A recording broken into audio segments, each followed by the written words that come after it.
आप आराम से बैठ के एक रेस्टोरेंट में मज़ेदार सा सैलेड खा रहे हैं, बहुत ही मज़े का सैलेड है, बड़ा अच्छा रेस्टोरेंट है। इस रेस्टोरेंट का एक प्रॉब्लम है, आपको तो बड़ा मज़ा आ रहा है, लेकिन जो रेस्टोरेंट का मालिक है ना, वो बेचारा मुश्किल में रहता है, क्योंकि उसका अकाउंटेंट जो है उसको सही तरीके से हिसाब किताब करना नहीं आता। जो चैलेंज जो प्रॉब्लम हम आज सॉल्व कर रहे हैं, ये एसएटीज़ का प्रॉब्लम है, सैट के एग्जाम्स में पहले आया है, और ये वर्ड प्रॉब्लम है अलजेब्रा का, जो कि इंटर के बच्चे, मैट्रिक के बच्चे सब के लिए बहुत यूजफुल है, और एसएटीज़ वालों के लिए, जी मैट के लिए, जीआरई वालों के लिए बहुत यूजफुल होते हैं इस किस्म के वर्ड प्रॉब्लम्स।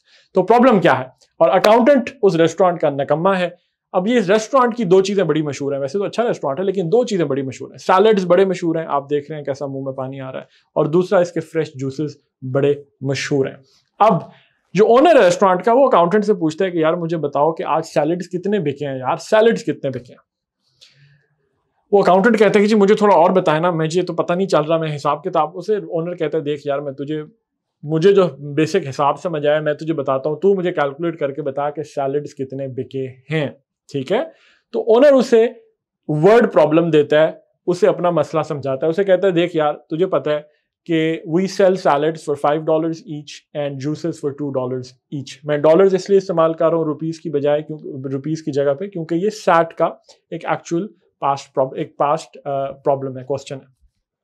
तो we sell salads for $5 each, we sell juices for $2 each. और साथ ही ओनर उसे बताता है कि the revenue from selling 300 salads plus juices in one particular day was $810। अब तो मुझे बता कि how many salads did we sell. अब ये है आपके पास वर्ड प्रॉब्लम, इसको हमने ट्रांसलेट करना है जैसे हम पिछली वीडियोस में करते आ रहे हैं, मैथ की लैंग्वेज में।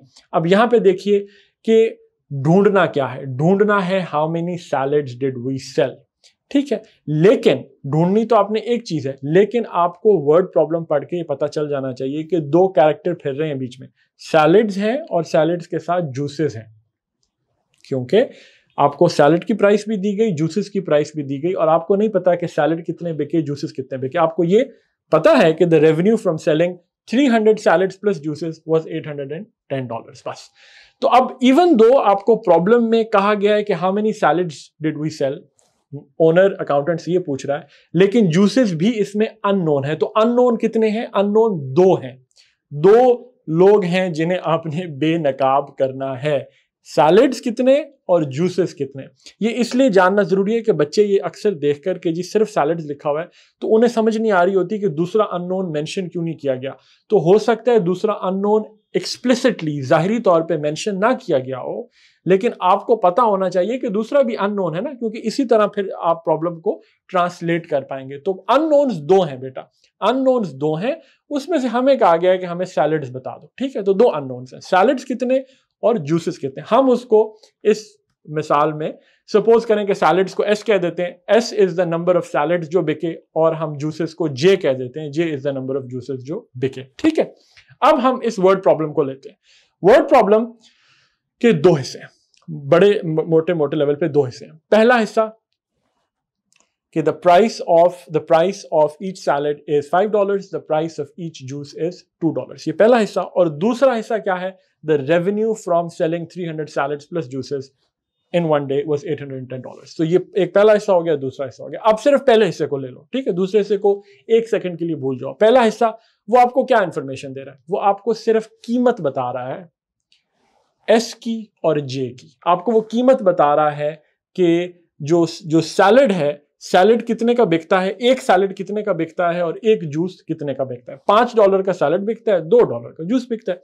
तो आपके पास ये इंफॉर्मेशन आ गई। आपने हर जुमले से ये देखना है कि वो मुझे इंफॉर्मेशन क्या दे रहा है। तो आपके पास पहले हिस्से से सिर्फ इतनी इंफॉर्मेशन आ गई, price of salad $5, price of juice $2, ठीक है। अब दूसरे हिस्से पे आते हैं। दूसरा हिस्सा क्या कह रहा है? दूसरा हिस्सा कह रहा है कि the revenue from selling 300 salads plus juices in one day was $810। इसके अब आगे दो हिस्से हैं, ठीक है। पहले इसका इजी वाला जो सामने नजर आ रहा है, पहले उस हिस्से को ले लेते हैं। वो क्या कह रहा है? वो कह रहा है revenue from selling 300 salads plus juices. इसका मतलब है कि सैलड्स एंड जूसेस के सैलड्स प्लस जूसेस जो टोटल दिन में बिके वो कितने बिके? 300 बिके, ठीक है। तो आपको एक बात तो सादा पता चल गई इसमें से, इस सेकंड पार्ट में से एक इंफॉर्मेशन जो आपने निकाल ली वो ये निकाल ली कि S plus J is equal to 300। हमने S और J दो अननोन रखे थे, S number of salads, J number of juices. Number of salads sold plus number of juices sold is equal to 300, यानी S plus J is equal to 300। ये आपके पास एक information आ गई इस सेकंड पार्ट में से। अब दूसरी इंफॉर्मेशन देखते हैं। दूसरा देखिए वो कह रहा है द रेवेन्यू कितना है, $810 आपको एंड में पैराग्राफ के बता रहा है। द रेवेन्यू $800 है। 300 सैलड्स एंड जूसेस बेच के रेवेन्यू कितना है, $800। सवाल पैदा होता है रेवेन्यू क्या है, व्हाट इज रेवेन्यू। रेवेन्यू बेटा कहते हैं प्राइस टाइम्स क्वांटिटी को, सेल्स को, आप जो सेल्स होती है ना उसको हम रेवेन्यू भी कहते हैं। Revenue is simply equal to price times quantity, कितनी कीमत पर बेचा और कितने बेचे, तो ये टोटल आपकी सेल्स हो जाती है, इसे रेवेन्यू भी कहते हैं। तो रेवेन्यू का फॉर्मूला होगा प्राइस टाइम्स क्वांटिटी। अब जब आपको ये पता है, ये जानना जरूरी है, जब आपको ये पता चल गया कि रेवेन्यू का फॉर्मूला प्राइस टाइम्स क्वांटिटी है, तो अब आओ इस सेकंड जुमले को ट्रांसलेट करते हैं। जुमला क्या कह रहा है, the revenue from selling 300 salads plus juices was in one day was $810। तो अब आपको ये पता है कि प्राइस टाइम्स क्वांटिटी करूं मैं सैलड की, क्योंकि सैलड बिके, प्लस प्राइस टाइम्स क्वांटिटी करूं मैं जूसेस की, तो वो टोटल कितना मुझे पैसे कमाए, $810, $810 मैंने कमाए हैं। ठीक है ना, क्योंकि रेवेन्यू का फॉर्मूला था प्राइस टाइम्स क्वांटिटी। तो प्राइस टाइम्स क्वांटिटी, आपके पास दो क्वांटिटीज हैं, सैलड्स की और जूसेस की। सैलड की प्राइस $5 है, जूस की प्राइस $2 है। तो आपके पास है, आपको ये पता है कि अगर मैंने सिर्फ सैलड्स का रेवेन्यू कैलकुलेट करना हो कि सैलड से कितना कमाया, तो 5 टाइम्स S मेरा सॉलिड सैलड्स का रेवेन्यू है ना, price times the number of salad sold. और अगर मैंने देखना हो कि मैंने जूसेस कितने बेचे, तो मैं जूसेस से कितना कमाया, तो वो 2 टाइम्स S होगा, which is what, 2 is the price of juice और J is the 2 times J होगा, J is the number of juices sold. तो टोटल रेवेन्यू मतलब टोटल प्राइस टाइम्स क्वांटिटी, क्योंकि दो क्वांटिटीज हैं सैलड्स और juices, 5S plus 2J is equal to 810। ये आपके पास आ गया दूसरा इक्वेशन। यहां तक पहुंचने के लिए आपको रेवेन्यू का मतलब पता होना जरूरी था। बस अगर रेवेन्यू का मतलब पता है तो आप ये ट्रांसलेशन कर सकते हो, क्योंकि आपको पता है, रेवेन्यू पता है और आपको कीमतें पता है। कीमतें आपको पहले पैराग्राफ के पहले हिस्से में उसने बता दी थी, 5 सैलड्स की और 2 हर जूस की।